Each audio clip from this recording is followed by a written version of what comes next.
powered by the Inside the Birds podcast. Now, live from inside the Matt Black Kia Studios, it's Football at 4. And Football at 4 is powered by the Inside the Birds podcast. Adam Caplan's here. Eagles getting ready for the Giants, and we know the Eagles have opened the window on a couple of injured players. We'll get into that, some injury updates, and more. Eagles-Giants this Sunday, 4:25, right here on 97.3 ESPN. Jalen Hurts expected to go through the walkthrough today. I guess tomorrow will be a key day for him. Adam, welcome back, pal. How are you? Mike, good to be back with you once again this week. And, yeah, it's a situation where we had outlined on our show this morning that they're probably going to get some good news on a couple of players. We didn't really mention Robert Quinn because he was such a non-entity in terms of the trade and what happened. He'd really not contributed because he was kind of hurt as soon as they got him. He had a back problem, then a knee problem, went on IR. But he started working his way back, which is what we had noted, I think, on our pregame show. We were hearing he might be back early for the playoffs, and that right now looks the same. And we also mentioned our pregame show that Juwan Johnson will either start practicing this week or next week. It's now this week. That's good. So, yeah, there's some positive injury news. And Jalen Hurts right now is trending towards being able to play. Is he going to play? No. Is he for sure going to play? No. But things are going pretty well as we understand it. And it's just a matter of, Mike, how he responds to Thursday's practice. Right. Because he participated through the walk. He went through the walkthrough last Wednesday, too. So today is not. He actually did not. I don't think he did, Mike. I don't think he did. Well, he was out on the practice field one of the days. Oh, Thursday. No, Thursday was his first throwing day. Gotcha. But here's what happened. He worked the scout team. He worked the scout team last Thursday, didn't go for the walkthrough Wednesday, and barely did, just threw a little bit on Friday. So they knew to start the week he wasn't going to play with an asterisk. It's just not going to happen. I know Nick Sirianni's trying to throw that out there, but no, we said on our Monday show last week that it didn't look good for him to play, but we left a very small window open in case something strange happened. Because we've been fooled before where we talk to the team privately and they tell us one thing, something else happens. So you just never know over 20 years of doing this thing. But no, the injury stuff is positive. We had a note in today's show about Josh Sweat. We're hearing very much in play for the first playoff game. Doesn't mean he'll play, but it's a realistic possibility as long as there are no setbacks with a neck injury. And as you know, Sirianni said that I guess Sweat told BG he's good, and I guess Nick said today that Sweat said he wants to play this week. So I don't know about that. But, Nick Sirianni said that he thinks Sweat's going to be begging to play this week. Yeah, of course, right. Now, he's good. We were told Monday morning when we checked in 4 or 5 injury situations that he's doing pretty well, and he probably would be able to play in the playoffs pretty early. A little more information on our Friday morning show, and we'll see what happens in Thursday's practice. Yeah, so, Hurts participated. We'll see what tomorrow brings for him. I want to ask one follow-up on Hurts, though. If he does play, do you anticipate that the game plan is, full? That it will be all in play, or is they going to play him and try to limit him? I would say, Mike, they do everything. Oh, by the way, just got the injury report. Here you go. Did not practice today. Lane Johnson, Avonte Maddox, Zach McPherson with an illness, Josh Sweat with a neck, limited. Sean Bradley, it's a new injury with the wrist. Hurts with the right shoulder. Miles Sanders he's got a left knee injury. It's the injury that he came into the game last week with. He wore a brace on his left knee, and that's it. So the injury list is thinner. Yeah. We knew kind of everything. McPherson's new, but it's an illness. I'm sure he'll be available. And Sean Bradley is new, but that he's expected to be available. So it's kind of what we knew coming in. And now, again, when we say limited, there's no practice day. It's a walkthrough, so I wouldn't read into it. It's really all we need to know what he does tomorrow in terms of Hurts Thursday and Friday. Yeah. All right. Let's go to the two guys that got activated from the injured reserve, the window, Chauncey Gardner-Johnson, Robert Quinn. Let's start with Gardner-Johnson. Lacerated kidney. He started practicing today. Is that for anticipation to play on Sunday, or is that for anticipation to have him ready for a potential divisional game? All right, so he only did the walkthrough today because they didn't practice today. They just did a walkthrough. So it's more of a jog through to go through the initial game plan of kind of what they're thinking and go over some base plays and generally about an hour. And then tomorrow's a long practice. It's actually real practice. And Friday wraps everything up, red zone, 2-minute, 4-minute, and stuff like that. So tomorrow's key. Now, in terms of Chauncey Gardner-Johnson, I wouldn't be surprised if he played. That was not what we were hearing when we noted on the pregame show, that they thought he could practice by the end of the season, which was this week potentially, and he is. And we'll see what tomorrow brings, but it's all about the playoffs with him. No doubt about it. No, Robert Quinn, as I said earlier to start our discussion here, Mike, I don't know. Boy, it would be great for him to be able to get some snaps just to see what he's like physically, but it's really about the playoffs with him. These guys have been out a while. You're not worrying about them playing this week. It's about how they get through practice. How do they feel? Chauncey Gardner-Johnson, I've known for a couple weeks. He's been running. He now has got cleared for contact. That's why he's able to practice. So that's good. Now, theoretically, he could play this week because everything's healed. But when you've been out for better parts of 5 weeks, you worry about conditioning and all that. So, and then the other thing is, Mike, is no one has any idea. We're looking into it exactly how they're going to use Gardner-Johnson, nickel, slot corner, safety only, both. We don't know yet. Well, I was going to follow up with that because we saw Maddox late. I think in the Bears game, the last time we saw Maddox, whenever that was, he was kind of playing slot and safety. So does Gardner-Johnson kind of morph into that role? Yeah, and Mike, again, that's something that they're going to have to sort through. They have to see how he moves, how he feels, that kind of thing. It's conditioning. How does he react after being out for a better part of 5 weeks? They just have to get through that, and that's kind of what they're going to do right now. Yeah, and then the other guy, you mentioned Robert Quinn, he's activated as well. We'll see if they give him some snaps, mainly because Sweat probably is not going to play this week. They might need another body to be in there. But what do we know about Avonte Maddox not placed on the IR, which would, I guess, say they think there's a possibility that he could come back? Yeah, no, we're told we've actually put on a show this week that they expect him to be able to play in the playoffs. It's early right now. Things can change. It's just kind of where he's at.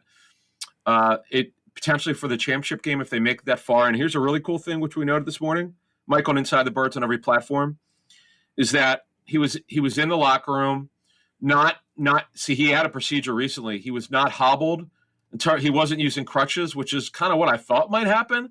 He was not. He was actually in a walking boot and seen walking briskly. Now, again, he had a procedure done, so let's not act like he's playing in the next 2 weeks, but I'm just saying he's doing a little bit better than anticipated. And again, that's good news. All right, Adam Caplan's with us. Let's look at the snap. Let's look at the offensive tape versus the Saints and see what we saw. Everybody obviously thinks they saw enough of Gardner Minshew. What did you see? Mike, you there? Yeah, I got you. I said everybody thinks they saw enough of him. What did you see on the tape? Yeah, and I'm laughing because look, he didn't play well, okay? He didn't. We didn't really sugarcoat it on our show. People are struggling with the run the ball stuff, like that's the cure to help a quarterback. I mean, you can do that, but that's not the way. You have to understand the way Eagles don't think like that. What we had said is give him throws that they know he could complete. That was my one issue that not only I had, but other people kind of got in my ear about it. Would like to give him easy throws, and I mentioned about how when Andy Reid and Marty Morgueil would coach McNabb, they would when he was struggling with his accuracy, they would give him 3-step drops, get it out of his hands, get him accurate, and get him feeling confident about himself. I know it's a little bit of speculation on my part, but just watching Minshew, I watched a little bit of the All-22. He didn't have that swag. He just didn't look confident, Mike. That's surprising to me. He just didn't have it. I don't know why. I agree with you, Adam. His face looked like he could have been in 48 other places than where he was on Sunday. And normally, what Minshew brings to the table is this energy and this pizzazz about him that he feels like he belongs. There was that report last year that he went to Sirianni asking to be the starter, and he did not appear to be that guy on Sunday. He looked like he was not ready for that moment. Let's look at the Eagles running backs. Sanders led the team in carries, but that position in general, he had 12 carries for 61 yards. He seemed to be successful running the ball. Yeah. We noted on our pregame show that he was wearing the brace, and we would learn it was his left knee, and Boston Scott took more reps at running back than he normally would in practice. And man, I did not see. I know he didn't get a lot of carries, but he also actually had a season high 40% of the offensive snaps. I did not see that coming. That was a little surprising. We don't know, Mike, what the left knee injury is. Typically, when you wear a brace, it's for a sprained knee. But even if it is, it would be a grade 1 MCL, which you could play through. But we don't know exactly what it is. But it's his left knee. He looked fine. He didn't look like he was limited by the injury. But Sirianni did say, I think, earlier this week that was intentional to not play him in terms of snap usage. The snaps are going to be down, and that's why Boston Scott's usage was up. All right. By the way, Boston Scott has had some big games in the past against the Giants. Maybe when he sees that NY on the helmet, something turns up, and maybe they'll use him That's right. this week. Yes. That's right. Good point. Yes. All right. The Eagles wide receivers. I mean, we saw a big game from both Devontae Smith and A.J. Brown. How did the Eagles use the receivers against the Saints? Yeah, the Eagles just don't change. They want to be 11 personnel. They want to throw the football. They don't. We're trying to tell people on our community group on YouTube, like, they're complaining about not running it and not helping Minshew and all this stuff. It's like, folks need to understand, they don't go by what the numbers say. They go by what the tape tells them. They look at the numbers, obviously, but they go, okay, what are we? We're a passing team. We're not going to all of a sudden hide the quarterback. They don't do that. They come out throwing. This is what they believe. Now, I would agree that maybe you could have gotten a little bit more of the running game, but it doesn't really matter. This is what they believe, and they're not going to change.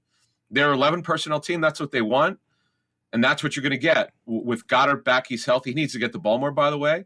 Minshew, there were guys open. He just didn't hit them. He just was inaccurate. He struggled. He's not like this. It's one of the worst games of his career, quite frankly. Then the tight ends probably blocking a little bit more. Goddard was probably blocking a little bit more. Stoll didn't really play very much because they went with 11 personnel, which is 3 receivers, 1 tight end. And that's kind of what the offense looked like. Yeah, and then, of course, the Eagles' offensive line, there was some questions, hey, was Gardner Minshew seeing the ghost of Jack Driscoll over there? Yeah, it was a struggle, no doubt. Driscoll's a try-hard guy, works hard. Cam Jordan's experience, athleticism, and length got to him. But Sirianni hinted today that they're not changing. Okay. We noted on our pregame show we were expecting it was going to be Driscoll. We got a lot of opinions on this. It was pretty split around. Jeff and I probably talked about a half a dozen people, and it was kind of split because if you want to put your best 2 players out there, it's Mailata at right, left tackle Dillard, but they didn't. Jeff Stoutland, Mike, didn't see it that way. He likes sameness. He doesn't like to change a lot, and okay, it didn't work. Yeah. But as I said on our show today, if you're sticking with Driscoll, you're going to be sticking with it if Lane Johnson cannot play in the first playoff game, or if he leaves the game and can't come back and has to have the surgery. So just understand, Jack Driscoll is your right tackle, and Lane Johnson can't play. Yeah, good point. And by the way, Brett Toth was also activated today. I thought that was kind of interesting in cool. Possible potential that maybe they need another body at that spot. Let's look at the defense.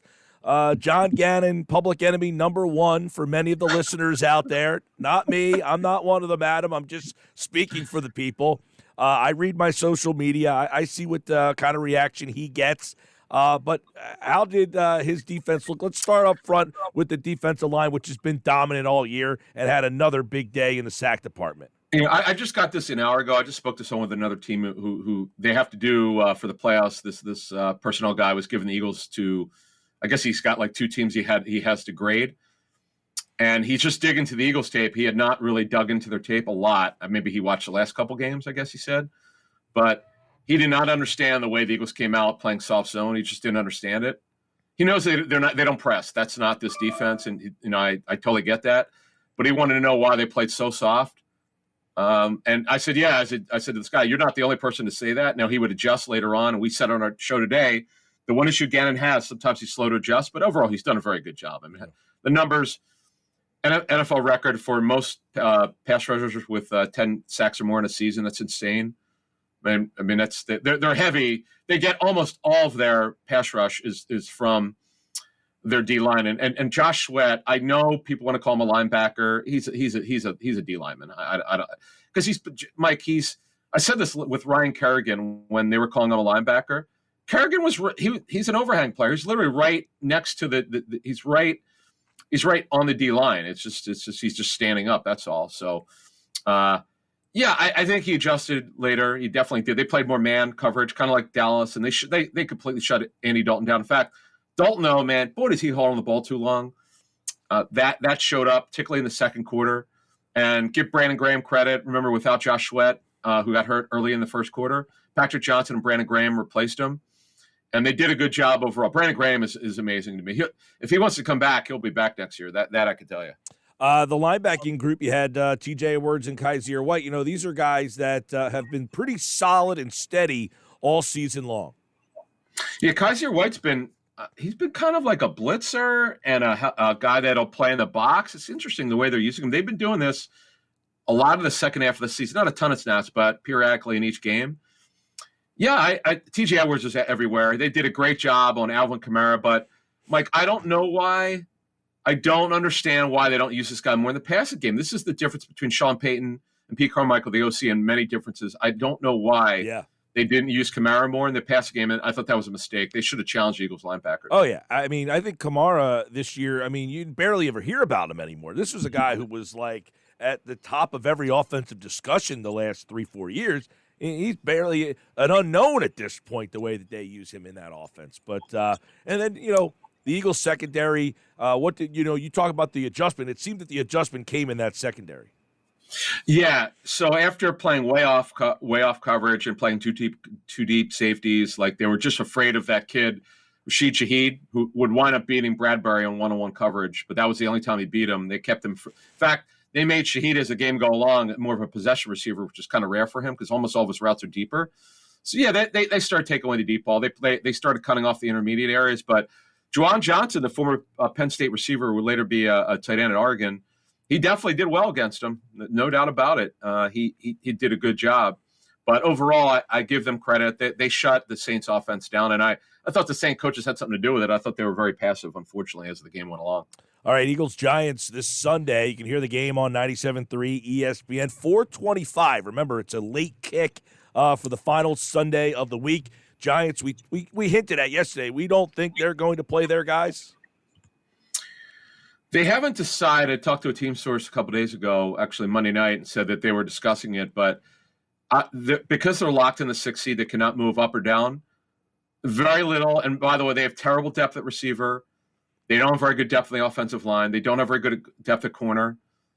I'd be shocked if the starters played more than a quarter. Now, you can't rest everyone. You only have 47 players on game day available, so plus elevation. So to me, I would think that the starters play very little, if at all.